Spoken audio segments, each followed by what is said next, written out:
اس کی دولت ہے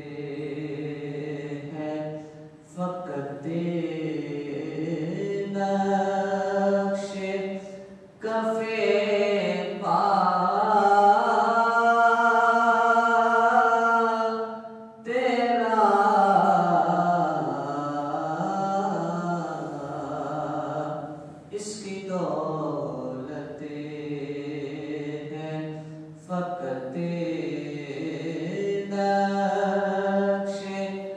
کف پا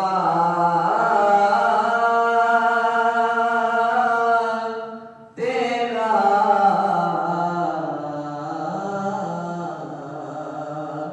کچھ نہیں مانگتا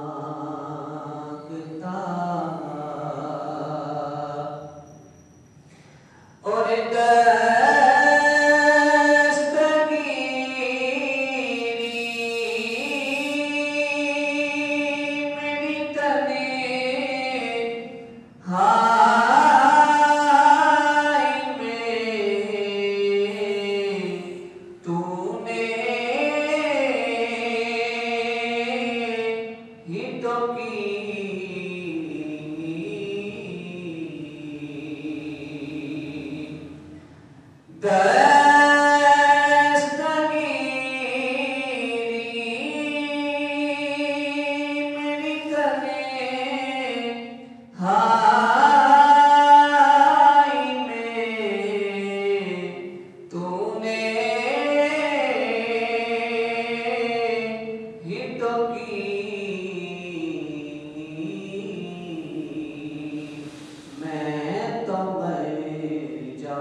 بے سہاروں کے سہارا، یتیموں کے ملجا و ماوا، آمینہ کے لال محبر صادق جناب احمد مصطفیٰ حضرت محمد مصطفیٰ صلی اللہ علیہ وآلہ وسلم کی بارگاہ بے کس پناہ میں ہدیہ عقیدت و محبت پیش کرنے کے بعد انتہائی ادب و احترام کے لائق معزز و محترم سامعین و حاضرین، گزشتہ جمعہ المبارک کو ہم نے تقویٰ کی تمام اقسام کے متعلق گفتگو کی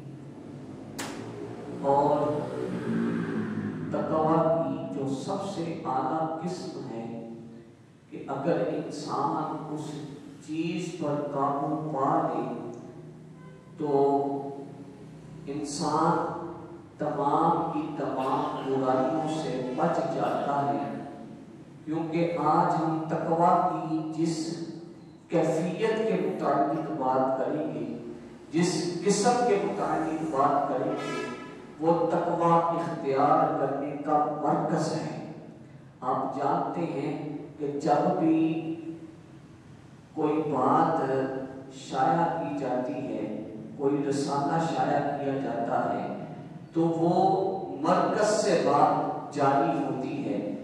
اور جب مرکز سے کوئی بات جاری ہو تو اس بات کا اعتبار بھی ہوتا ہے، وہ اتھینٹک بات بھی ہوتی ہے، اس میں شک و شبہ کی گنجائش نہیں ہوتی۔ اسی طرح آج ہم تقویٰ کی جس اعلیٰ قسم پر بات کریں گے، گفتگو کریں گے، وہ تقویٰ کو اختیار کرنے کا مرکز ہے۔ اور میرے دوستو، وہ کوئی اور شے نہیں بلکہ وہ ہمارا دل ہے، ہمارا نفس ہے۔ اگر انسان اس نفس پر قابو پا لے، انسان اپنے دل پر قابو پا لے، نفسانی خواہشات کو ترک کر دے اور اپنے دل کو اللہ اور اس کے پیارے محبوب حضرت محمد مصطفیٰ صلی اللہ علیہ وآلہ وسلم اور بزرگان دین کی تعلیمات کے مطابق ڈھال لے، تو میرے دوستو پھر انسان کے چہرے سے دکھائی دیتا ہے کہ یہ اللہ کا محبوب اور پیارا بن چکا ہے، یہ اللہ کا محبوب اور پیارا بن چکا ہے میرے دوستو۔ لیکن آئیے اس سے پہلے ہم انسان کے دل کو قرآن کی روشنی میں جانچتے ہیں کہ رب تعالیٰ انسان کے دل کے متعلق کیا فرماتا ہے۔ تو میرے دوستو، اللہ تبارک و تعالیٰ سورہ البقرہ آیت نمبر 74 میں رب تعالیٰ نے ارشاد فرمایا، ثم قست قلوبکم من بعد ذالک فہی کالحجارۃ او اشد قسوۃ، پھر اس کے بعد تمہارے دل سخت ہو گئے اور تمہیں اپنی نشانیاں دکھاتا ہے اللہ کہ تم عقل حاصل کرو، لیکن اللہ تبارک و تعالیٰ کی تمام نشانیوں کو دیکھنے کے بعد، مشاہدہ کرنے کے بعد بھی تمہارے دل سخت ہو گئے، اور ایسے سخت ہوئے فَهِيَ كَالْحِجَارَةِ، جیسے پتھر سخت ہوتا ہے، او اشد قسوۃ، اور اللہ تبارک و تعالیٰ نے اس سے آگے کی بات کی، ارشاد فرمایا بلکہ اس سے بھی سخت ہو گئے۔ پتھر سے تو پھر بھی نہر کا نکلنا، یا پتھروں سے تو پھر بھی پانی کا نکلنا ممکن ہے، لیکن جب انسان تیرا دل سخت ہو جاتا ہے پھر اس پر کوئی بھی ضرب اثر نہیں کرتی۔ اس چیز کو کون سی ایسی شے ہے کہ جو تمہارے دل کو نرم بنا دے، جو تمہارے دل کو اللہ تبارک و تعالیٰ کی طرف سے تمہارے دل سے گمراہیوں کو دور کر دے اور ہدایت حاصل کر لے۔ میرے دوستو، اللہ تبارک و تعالیٰ اپنے پاک کلام قرآن مجید فرقان حمید میں اس بات کی بھی تشریح فرماتا ہے، اور تشریح ان الفاظ میں کی، اے انسان، اگر تم اپنے دل کی سختی کو دور کرنا چاہتا ہے، اس پتھر جیسے دل کو نرم کرنا چاہتا ہے، فَاذْكُرُونِي أَذْكُرْكُمْ میرا ذکر کر میں تیرا ذکر کروں گا، تو میرا ذکر کر میں تیرا ذکر کروں گا۔ لیکن میرے دوستو اللہ تبارک و تعالی نے انسان کے دل کی مثالیں بیان فرمائی، ارشاد فرمایا وَإِنَّ مِنَ الْحِجَارَةِ لَمَا يَتَفَجَّرُ مِنْهُ الْأَنْهَارُ، اے انسان پتھروں میں سے تو کچھ ایسے بھی ہیں کہ جن سے ندیاں بہ نکلتی ہیں، وَإِنَّ مِنْهَا لَمَا يَشَّقَّقُ فَيَخْرُجُ مِنْهُ الْمَاءُ، اور کچھ وہ ہیں جو پھٹ جاتے ہیں تو ان سے پانی کی نہریں جاری ہو جاتی ہیں، وَإِنَّ مِنْهَا لَمَا يَهْبِطُ مِنْ خَشْيَةِ اللَّهِ، اور کچھ وہ ہیں جو اللہ کے ڈر سے گر پڑتے ہیں، یعنی جو پتھر ہوتے ہیں کچھ ایسے ہوتے ہیں بھاری بھرکم ہوتے ہیں، اللہ کا خوف کھا کے پھٹ بھی جاتے ہیں اور اونچائی سے نیچے کی طرف بھی آ جاتے ہیں، اور پتھر اللہ سے ڈرتے ہیں۔ وَاللَّهُ بِغَافِلٍ عَمَّا تَعْمَلُونَ، اللہ تبارک و تعالی انسان سے مخاطب ہو کر یہ ارشاد فرما رہا ہے، اے انسان یہ تو پتھر ہے لیکن تو پھر بھی غفلت میں پڑا ہوا ہے، اور تیری یہ غفلت جو ہے ہم جانتے ہیں، ہمیں معلوم ہے جو تو اعمال کرتا ہے۔ میرے دوستو اس وجہ سے میرے اور آپ کے کریم آقا حضرت محمد مصطفیٰ صلی اللہ علیہ وآلہ وسلم نے ارشاد فرمایا کہ اللہ تبارک و تعالی نہ تمہاری صورتوں کی طرف دیکھتا ہے نہ تمہارے عملوں کی طرف دیکھتا ہے، اللہ تبارک و تعالی اگر دیکھتا ہے تو تمہارے دل کی طرف دیکھتا ہے۔ دل میرے اور آپ کے رب کی نگاہ کا مرکز ہے، یہ بات یاد رکھیں، یہ بات اپنے ذہن میں ڈال لیں۔ اللہ تبارک و تعالی کی نگاہ کا مرکز ہمارا دل ہے، کیوں؟ اس وجہ سے کہ جب بھی ہم کسی بات کا ارادہ کرتے ہیں، نیت باندھتے ہیں، وہ نیت اچھی ہے یا وہ نیت بری ہے، تو میرے دوستوں اس چیز کا گمان خیال کس جگہ پیدا ہوتا ہے؟ ہمارے دل میں پیدا ہوتا ہے۔ اگر دل کی نیت درست ہو جائے تو میرے دوستوں بیڑا پار ہو جاتا ہے، اور اگر دل میں کسی گناہ کا تصور آ جائے تو اللہ تبارک و تعالی زندگی بھر کے اعمال ضائع کر بھی دیتا ہے۔ اسی لیے میرے دوستو ہمیں چاہیے کہ ہم اپنے دل کی نیتوں کو درست رکھیں۔ دل ہی وہ ایسا مرکز ہے کہ اگر ہم دل کا تقوی اختیار کر لیں تو پھر میرے دوستو یہ ایسا مرکز ہے کہ سارے کے سارے جسم کو درست کر دیتا ہے، سارے کے سارے جسم کو درست کر دیتا ہے۔ میرے دوستو جاننے کی بات یہ ہے کہ دل سخت کیسے ہوتا ہے اور اس کو پھر نرم کیسے کیا جائے۔ بزرگان دین فرماتے ہیں کہ زمین ہو، انسان اس زمین پہ محنت نہ کرے، وہاں پہ کسی قسم کی کوئی فصل کاشت نہ کرے، نہ اس زمین کو پانی دے، اس کا خیال نہ رکھے، تو کیا ہوگا؟ ایک وقت آئے گا کہ وہ زمین سخت ہونا شروع ہو جائے گی، وہ سیم و تھور کا شکار ہو جائے گی، اس کے اندر پتھر بننا شروع ہو جائیں گے، جو مٹی ہے وہ سخت ہونا شروع ہو جائے گی، پھر انسان لاکھ کوششیں بھی کرے اس مٹی کے اوپر کسی بھی فصل کو کاشت نہیں کر سکتا۔ اسی طرح میرے دوستو جب ہم اپنے دل پر محنت نہیں کرتے،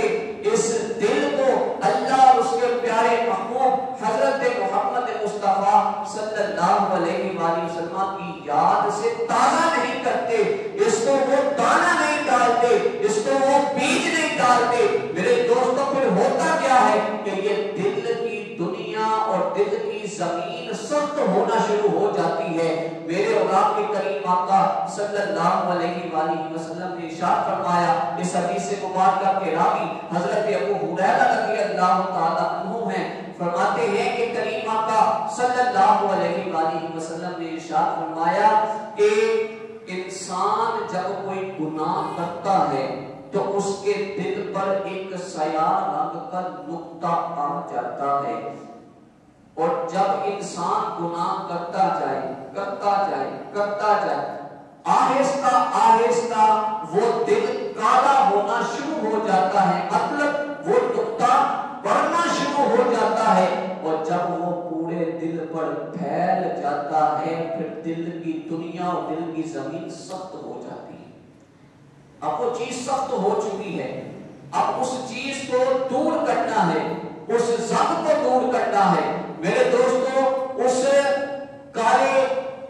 نقطے کو جو اب بڑا ہو چکا ہے، پھیل چکا ہے، پورا دل جو ہے وہ اس نقطے کا شکار ہو چکا ہے، اب اس دل کو اللہ کے نور سے بڑھنا ہے۔ تو بڑھنا کیسے ہے میرے دوستو؟ اس کا طریقہ بھی میرے اور آپ کے کریم آقا حضرت محمد مصطفیٰ صلی اللہ علیہ وآلہ وسلم نے ہمیں ارشاد فرما دیا، فرمایا لِكُلِّ شَيْءٍ سِقَالَةٌ وَسِقَالَةُ الْقَلْبِ ذِكْرُ اللَّهِ، ہر شے کے زخم کو دور کرنے کے لیے رب تعالیٰ نے کوئی نہ کوئی شے پیدا فرمائی ہے۔ جس طرح لوہے کے زخم کو ہم نے دور کرنا ہو تو میرے دوستوں مختلف قسم کے کیمیکلز مارکیٹ میں دستیاب ہیں، مختلف قسم کی ادویات جو ہیں وہ مارکیٹ میں دستیاب ہیں۔ جب ہم ان ادویات کو یوز کرتے ہیں، استعمال میں لاتے ہیں، اس لوہے پر امپلیمنٹ کرتے ہیں، استعمال کرتے ہیں، تو ہوتا کیا ہے کہ آہستہ آہستہ وہ زخم جو ہے وہ دور ہونا شروع ہو جاتا ہے۔ اسی طرح میرے کریم آقا صلی اللہ علیہ وآلہ وسلم نے ارشاد فرمایا، جس طرح ہر شے کو زخم لگ جائے، اس زخم کو دور کرنے کے لیے کوئی نہ کوئی شے موجود ہے۔ آقا علیہ الصلوۃ والسلام نے ارشاد فرمایا وَسِقَالَةُ الْقَلْبِ، جب تمہارے دلوں کو زخم لگ جائے نا تو پھر تم نے کرنا کیا ہے؟ ذکر اللہ، اللہ کا ذکر کرنا ہے، تم نے اللہ کا ذکر کرنا ہے۔ یا رسول اللہ صلی اللہ علیہ وآلہ وسلم یہ بھی بتلا دیجئے کہ اللہ کا ذکر کیسے کرنا ہے، اللہ تبارک و تعالیٰ کو یاد کیسے کرنا ہے۔ میرے دوستو کریم آقا صلی اللہ علیہ وآلہ وسلم نے ارشاد فرمایا کہ اللہ تبارک و تعالیٰ کی طرف سے مقرر کردہ بندے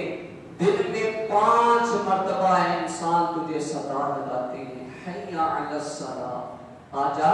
نماز کی طرف، حی علی الفلاح، آجا کامیابی کی طرف۔ میرے دوستو آج کا زمانہ وہ زمانہ ہے کہ جس زمانے میں ہر انسان یہ چاہتا ہے میں کامیابی کی زندگی گزاروں، میں ایسی زندگی گزاروں کہ جس میں مجھے ہر شے میسر ہو، مجھے کسی کا محتاج نہ ہونا پڑے، مجھے کسی کے آگے ہاتھ نہ پھیلانے پڑے۔ میرے دوستو اللہ تبارک و تعالیٰ کے پیارے حبیب صلی اللہ علیہ وآلہ وسلم نے ارشاد فرمایا کہ آ جاؤ میرے در دولت پہ، میں اس کا طریقہ بھی بتا دیتا ہوں۔ اس کا طریقہ یہی ہے کہ جب مؤذن حی علی الصلاۃ اور حی علی الفلاح کی صداؤں کو بلند کرے، اس کی اتباع کرتے ہوئے، اس آواز کے پیچھے پیچھے چلتے ہوئے مسجد میں آ جاؤ، میں تمہارے کامیابی کے سارے راستے کھول دوں گا، کامیابی کے سارے راستے تمہارے لیے کھول دیے جائیں گے۔ میرے دوستو وہ لوگ کہ جنہوں نے اپنے دل کی دنیا کی حفاظت نہیں کی، وہ لوگ کہ جنہوں نے اس زمین کو بنجر ہونے دیا، جنہوں نے اس زمین کے اوپر کسی قسم کی کاشتکاری کرنا نہ چاہی، ان کے دل سخت ہو گئے۔ آج لوگ ان کو ابو جہل، ابو لہب، عتبہ، شیبہ کے نام سے یاد کرتے ہیں، ان پر لعنت بھیجتے ہیں، ان پر اللہ، اس کے رسول، تمام فرشتوں، تمام لوگوں کی لعنت بھیجتے ہیں، تمام مخلوقات کی لعنت بھیجی جاتی ہے۔ فرعون نے میرے دوستوں اس نے بھی خدائی کا دعویٰ کیا، اپنے دل کی دنیا کی حفاظت نہ کی، اس دل کی دنیا کو روشن نہ کیا۔ حضرت موسیٰ علیہ السلام نے اس کو تبلیغ کی، لیکن اس نے اپنے دل کی حالت کو چینج نہیں کیا، بدلا نہیں۔ تو اللہ تبارک و تعالی نے کیا ارشاد فرمایا وَأَغْرَقْنَا آلَ فِرْعَوْنَ کہ ہم نے آل فرعون کو فرعون سمیت غرق کر دیا۔ تو میرے دوستو اس سے پتہ کیا چلتا ہے، جب تک ہم دل کی دنیا کو چینج نہیں کریں گے، وہ جو دل پہ سیاہ نقطہ لگ گیا ہے میرے دوستو اس کو دھوئیں گے نہیں اللہ کے ذکر سے، تب تک میرے دوستو ہماری نجات ممکن ہے نہیں۔ آپ اس کی مثال اس طرح لے لیں، بعض اوقات لوگ کہتے ہیں کہ جی ایک نقطے سے کیا ہوتا ہے، اس کی مثال آپ ایسے لے لیں، ایک وائٹ بورڈ ہو، آج کل سکولز میں، کالج میں، یونیورسٹیز میں وائٹ بورڈ استعمال ہوتا ہے۔ ایک زمانہ تھا کہ بلیک بورڈ استعمال ہوتا تھا، چاک سے لکھتے تھے۔ آج کا زمانہ ذرا جدید زمانہ ہو چکا ہے، آج کے دور میں وائٹ بورڈ لگتا ہے اور مارکر کے ساتھ لکھا جاتا ہے۔ ماشاءاللہ تمام میرے دوست جو ہیں، آپ پڑھے لکھے میرے سامنے بیٹھے ہیں، تمام کو اس بات کا علم ہوگا، ایک وائٹ بورڈ ہو، بالکل وائٹ سفید رنگ کا، اس کے اوپر کسی قسم کا بھی کوئی داغ نہ ہو، تو میرے دوستو جب ہم دیکھتے ہیں تو ہماری نظر ہر طرف جائے گی، اس سارے کے سارے بورڈ پر جائے گی اور ہم کوئی اس میں سے کمی تلاش کریں گے، تو جب اس بورڈ کے اوپر کسی قسم کا کوئی نقطہ نہیں، اس کے اوپر کسی قسم کا کوئی داغ نہیں، ہمیں اس میں کوئی خامی نہیں دکھائی دی، تو ہم کیا کہیں گے کہ یہ صاف ہے، یہ شفاف ہے، یہ بالکل صاف ہے۔ ہم ان الفاظ میں اس بورڈ کی تعریف کریں گے، اور میرے دوستو بورڈ وہی ہو، اس کے درمیان میں آپ مارکر کا ڈھکن کھول کے آپ صرف ایک سیاہ رنگ کا نقطہ لگا دیں، میرے دوستو سارے کا سارا بورڈ صاف، اب درمیان میں ایک نقطہ ہے، جو بھی دیکھے گا اس کی نگاہوں کا مرکز وہ نقطہ ہوگا، اس کی نگاہوں کا مرکز وہ نقطہ ہوگا۔ اسی طرح اللہ تبارک و تعالی کی نگاہ بھی دیکھتی ہے کہ اے میرے بندے تیرا تو سارا دل صاف ہے، یہ ایک نقطہ کیوں ہے، اس نقطے کو بھی دو ڈال۔ مولا کیسے دو ڈالوں؟ اللہ تبارک و تعالی ارشاد فرماتا ہے میرا ذکر کرتا رہے، میں تیرے دل کو ایسا روشن بنا دوں گا، دل تیرا روشن ہوگا، اس پہ کسی کی نگاہ نہیں جائے گی، لیکن تیرے دل سے اٹھنے والی جو ضیائیں ہیں، جو روشنی ہے، وہ تیرے چہرے پر اس کا عکس پڑے گا، لوگ تجھے دیکھیں گے میرا ولی کہیں گے، لوگ تجھے دیکھیں گے میرا ولی کہیں گے۔ میرے دوستوں وہ لوگ کہ جنہوں نے صرف ایک نماز میں ایک پرندے نے ان کے خشوع و خضوع میں فرق ڈالا، حضرت ابو طلحہ رضی اللہ تعالی عنہ حضور نبی رحمت صلی اللہ علیہ وآلہ وسلم کے صحابی ہیں۔ حضرت ابو طلحہ رضی اللہ تعالی عنہ آپ اپنے باغ میں نماز ادا کر رہے ہیں، باغ میں نماز ادا کر رہے ہیں، حضرت ابو طلحہ کا پرندہ آیا اور باغ میں سے کچھ پھلوں کو کھانے لگا، آپ کا دھیان نماز کی حالت میں اپنے باغ کی طرف چلا گیا، نماز کی حالت میں آپ کا دھیان اپنے باغ کی طرف چلا جاتا ہے، باغ کی حفاظت کی طرف چلا جاتا ہے۔ میرے دوستو جب نماز مکمل کی تو بیٹھ کر تو سوچنے لگے کہ یہ آج مجھ سے کیا ہو گیا، میں اللہ تبارک و تعالی کی یاد میں محو تھا، اس باغ نے میرے خشوع و خضوع میں فرق لایا، یہ باغ جو ہے جس نے مجھے اللہ کی یاد سے غفلت میں ڈالا، میرا دھیان بھٹکایا، اسی وقت میرے اور آپ کے کریم آقا حضرت محمد مصطفیٰ صلی اللہ علیہ وآلہ وسلم کی بارگاہ اقدس میں حاضر خدمت ہوئے اور حاضر خدمت ہو کر یہ عرض کیا یا رسول اللہ صلی اللہ علیہ وآلہ وسلم آج سے ابو طلحہ اپنا یہ بات اللہ اور اس کے رسول صلی اللہ علیہ وآلہ وسلم اور تمام امت مسلمہ کے لیے وقف کرتا ہے. آج سے میرا تعلق اس بات سے کسی قسم کا کوئی نہیں. کیوں؟ کیونکہ اس بات کی وجہ سے نماز کی حالت میں غفلت میں پڑ گیا. کبھی کبھی میرے دوستوں اپنے نفس کا محاسبہ کیا کرو، بلکہ کبھی کبھی نہیں، روزانہ کی بنیاد پر اپنے نفس کا محاسبہ کیا کرو. نفس کا محاسبہ کیا ہے کہ جب آپ اس کی مثال آپ ایسے دیں، آپ کا بچہ ہو، آپ نے اس کو بڑے اچھے اسکول میں آپ نے اس کو ڈالا ہو. اگر آپ ایک ہفتے کے بعد یا 2 ہفتوں کے بعد یا مہینے میں ایک مرتبہ اس کے ٹیچر سے کسی قسم کی کوئی میٹنگ نہیں کرتے تو آپ کو پتہ ہوگا کہ آپ کے بچے کی پروگریس رپورٹ کیا ہے، وہ پڑھ کیسا رہا ہے، اس کو کسی قسم کی کوئی تکلیف تو نہیں. اگر بچے کو صحیح سبق یاد کروانا ہو تو کیا استاد سے بات چیت جاری رکھنا ضروری ہے کہ نہیں ضروری؟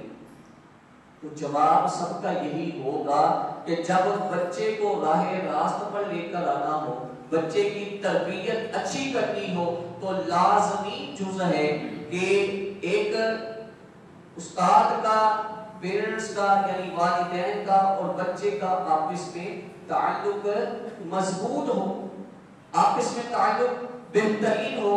آپ اپنے بچے کی جب پروگریس رپورٹ لیتے رہیں گے، آپ کے بچے کو بھی پتا ہوگا کہ میں نے دائیں بائیں آگے پیچھے بھٹکنا نہیں، بلکہ میں نے اپنا سبق توجہ سے یاد کرنا ہے. کہیں ایسا نہ ہو مجھے سبق یاد نہ ہو، میرے والدین کو بتایا جائے اور پھر میری پٹائی ہو. اسی طرح اپنے نفس کا محاسبہ کرتے رہا کریں، اس سے پوچھتے رہا کریں، اس کو مانتے رہا کریں. جب آپ اپنے نفس کا محاسبہ کریں گے تو پھر میرے دوستو 0% چانس رہ جاتا ہے گناہوں کا. جب انسان اپنے دل کو یہ بات سمجھا لے کہ اللہ تعالیٰ دیکھ رہا ہے، ایک جملہ ہر وقت اپنے پیش نظر رکھیں، ایک جملہ ہر وقت یاد رکھیں. یہ جملہ جو ہے وہ اپنے ذہن میں بٹھا لیں، اپنے دل پر اس چیز کو طاری کر لیں، بلکہ کوشش کریں کہ لکھ کر کسی ایسی جگہ پہ کہ جب آپ یعنی روزانہ کی بنیاد پر آپ اس کو کافی دفعہ کھولتے ہوں، یعنی جیسے آپ کا بٹوا ہے اس میں لکھ کے جو ٹرانسپیرنٹ پیپر ہوتا ہے اس کے اوپر لگائیں کہ اللہ دیکھ رہا ہے. تو پھر میرے دوستو حلال و حرام کی تمیز کیوں نہ رہے گی؟ پھر کیوں نہ نماز پڑھنے کو دل کرے گا؟ پھر کیوں ایسا نہ ہوگا کہ میں گناہ نہ کروں، میں کسی کی ماں بہن بیٹی کی طرف آنکھ بھر کے نہ دیکھوں؟ نفس کا محاسبہ یہ ہے، نفس کا محاسبہ یہ ہے میرے دوستو. حضرت عبداللہ ابن سلام رضی اللہ عنہ بوڑھے صحابی ہیں، ضعیف تھے، تو لکڑیوں کا ایک گٹھا اٹھا لیا. تو کسی نے کہا کہ عبداللہ، ابو یوسف، آپ اپنے بیٹوں میں سے کسی کو کہہ سکتے تھے، آپ کے غلام اتنے زیادہ ہیں، آپ ان کو کہہ سکتے تھے کہ یہ گٹھا اٹھاؤ اور میرے ساتھ چلو. آپ ارشاد فرمانے لگے کہ میں نے خود اٹھایا ہے، اس لیے اٹھایا ہے کہ کہیں یہ نفس جو ہے، میرا جو نفس ہے، میرا جو دل ہے، یہ مجھ پر ملامت کرتا ہے کہ یہ خوش ہوتا ہے، یہ ملامت کرتا ہے کہ خوش ہوتا ہے. تو میں خوش ہوں کہ میں نے اٹھایا ہی آگے سے کہنے لگ گیا جو تو نے بات کی ہے یہ بھی مجھ سے کہنے لگ گیا. تو نفس کا مقابلہ اسی طرح کیا جا سکتا ہے کہ نفس جو بھی بات کرے اس کے برعکس کیا جائے، اس کے برعکس کیا جائے. میرے دوستو اللہ تبارک و تعالیٰ نے نفس کا مقابلہ کرنے کا طریقہ جو ہے وہ رب تعالیٰ نے قرآن مجید فرقان حمید میں ارشاد فرمایا کہ اے ایمان والو میرا ذکر کرو، یا ایھا الذین آمنوا اذکروا اللہ ذکرا کثیرا، اے ایمان والو میرا ذکر کرو۔ مولا کس طرح ذکر کرنا ہے، کتنا ذکر کرنا ہے، کوئی تعداد بتا، کوئی لمٹ بتا۔ اللہ تبارک و تعالی ارشاد فرماتا ہے وَسَبِّحُوهُ بُكْرَةً وَأَصِيلًا، اس طرح ذکر کرو کہ صبح بھی جب اٹھو تو میری تسبیح بیان کرو، شام بھی ہو تو میری تسبیح بیان کرو۔ لمٹ کوئی نہیں، کسی قسم کی کوئی لمٹ اللہ تبارک و تعالی نے نہیں رکھی۔ اچھا ہم قرآن سے ہی یہ سوال کرتے ہیں، قرآن یہ تو بتا اگر ہم دن رات اللہ تبارک و تعالی کی تسبیح بیان کریں گے ہمیں ملے گا کیا؟ تو ملے گا وہ کہ جو آج کا ہمارا موضوع ہے، اطمینان قلب، دل کا سکون حاصل ہوگا۔ رب تعالی ارشاد فرماتا ہے الا بذکر اللہ تطمئن القلوب، میرا ذکر کرنے سے تمہیں دل کا سکون حاصل ہوگا۔ میرا ذکر کرو گے تمہیں دل کا سکون حاصل ہوگا۔ اچھا قرآن یہ بتا اگر ہم اللہ کا ذکر کریں گے سکون قلب جب حاصل ہوگا پھر ہمیں ملے گا کیا؟ تو میرے دوستو قرآن ارشاد فرماتا ہے یا ایھا النفس المطمئنہ، کہ پھر اللہ تبارک و تعالی اس نفس مطمئنہ سے یہ ارشاد فرمائے گا ارجعی الی ربک راضیۃ مرضیہ، لوٹ آ میری طرف اس حال میں کہ تو مجھ سے راضی میں تجھ سے راضی۔ اس حال میں اب لوٹ کر آ کہ تو مجھ سے راضی ہو جا میں تجھ سے راضی ہو جاؤں گا۔ اور میرے دوستو آگے اللہ تبارک و تعالی نے ارشاد فرمایا فادخلی فی عبادی وادخلی جنتی، اس حال میں میرے بندے جنت میں داخل ہو کہ میں تجھ سے راضی ہوں تو مجھ سے راضی۔ تو میرے دوستو یہ ساری کی ساری چیزیں تب ہی حاصل ہوگی کہ جب ہم اپنے دلوں کو اللہ اور اس کے محبوب حضرت محمد مصطفیٰ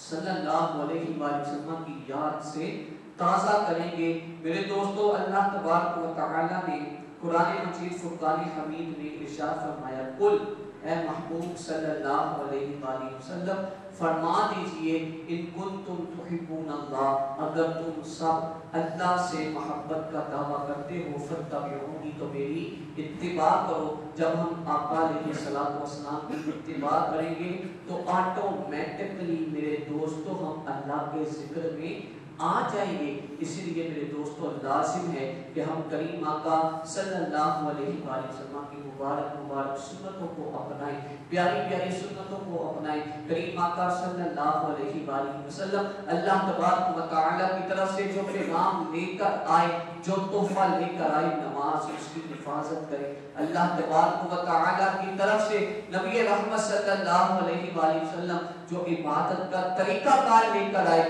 ہم اس طرح عبادت کریں، اپنی نمازوں میں خشوع و خضوع کو شامل کریں، اپنے زندگی میں لغو باتوں سے اعراض کریں اور زکوٰۃ دینے کے پابند ہو جائیں، اپنی شرم گاہوں کی حفاظت کرنے والے بن جائیں، امانتوں کی حفاظت کرنے والے بن جائیں، وعدے کو پورا کرنے والے بن جائیں، اپنی نمازوں کی حفاظت کرنے والے بن جائیں۔ تو میرے دوستو اللہ تبارک و تعالی سورۃ المؤمنون میں اللہ تبارک و تعالی 9ویں اور 10ویں آیت کریمہ میں پھر ارشاد فرماتا ہے جو کوئی بھی ان صفات کا حامل ہو جاتا ہے، تقوی کے اعلیٰ مراتب پر فائز ہو جاتا ہے، پھر ہم اس کو وارث بنا دیتے ہیں۔ مولا کس چیز کا وارث بنا دیتے ہیں؟ الذین یرثون الفردوس، ہم اس کو جنت الفردوس کا وارث بنا دیتے ہیں، ہم اس کو جنت الفردوس کا وارث بنا دیتے ہیں۔ ہم فیہا خالدون، وہ اس میں ہمیشہ رہے گا۔ تو میرے دوستو یہ سانسیں تو آنی جانی ہیں۔ زہری صاحب فرماتے ہیں کہ جتنی سانسوں نے ان کا نام لیا، جتنی سانسوں نے ان کا نام لیا، بس وہی میری زندگانی ہے۔ میں اس ان سانسوں کو، اس وقت کو، ان گھڑیوں کو اپنی زندگی شمار کرتا ہوں کہ جن میں میں اللہ اور اس کے محبوب حضرت محمد مصطفیٰ صلی اللہ علیہ وسلم کی یاد میں مصروف رہا۔ تو میرے دوستو، زندگی وہی زندگی ہے کہ جس زندگی میں دل، دماغ، آنکھیں، کان، ناک، زبان، یہ ساری کی ساری چیزیں اللہ اور اس کے محبوب حضرت محمد مصطفیٰ صلی اللہ علیہ وسلم کے ذکر میں محو ہو جائیں، پھر ہی ہماری نجات ممکن ہے۔ اللہ تبارک و تعالی ہم سب کو عمل کی توفیق عطا فرمائے۔ میرے دوستو، اعلان سماعت فرمائے انشاءاللہ العزیز اگلا جمعہ المبارک حضور امیر ملت کے جانشین حضرت علامہ مولانا پیر سید منور حسین شاہ صاحب جماعتی دامت برکاتہ القدسیہ علی پور سیدہ سے آپ تشریف لائیں گے اور جمعہ المبارک کا خطبہ ارشاد فرمائیں گے۔ میرے دوستو، وقت کی پابندی لازم ہے، وقت کی پابندی لازم ہے۔ آپ جانتے ہیں کہ سردیوں کے اب دن آ چکے ہیں، تو اس میں ہم جتنی بھی وقت کی پابندی کریں گے ہمارے لیے یہ چیز لازمی بھی ہے، ضروری بھی ہے اور ہمارے لیے اچھی بھی ہے۔ تو میرے دوستو، انشاءاللہ العزیز 12:45 پر تلاوت کلام پاک ہوگی اور 12:55 پر نعت رسول مقبول صلی اللہ علیہ وآلہ وسلم پیش کی جائے گی، اور قبلہ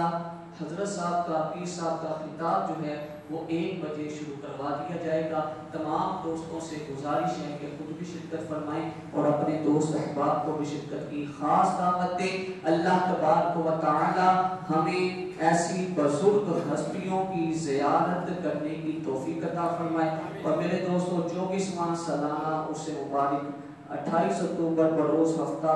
بعد از نماز مغرب سے خطابات شروع ہو جائیں گے۔ جامعۃ العالم العالم یونیورسٹی چوک دبوچی ملیاں دستار روڈ سیالکوٹ، محدث سیالکوٹ شیخ الحدیث والتفسیر حضرت علامہ مولانا محمد عالم صاحب کا عرس مبارک ہے، جس میں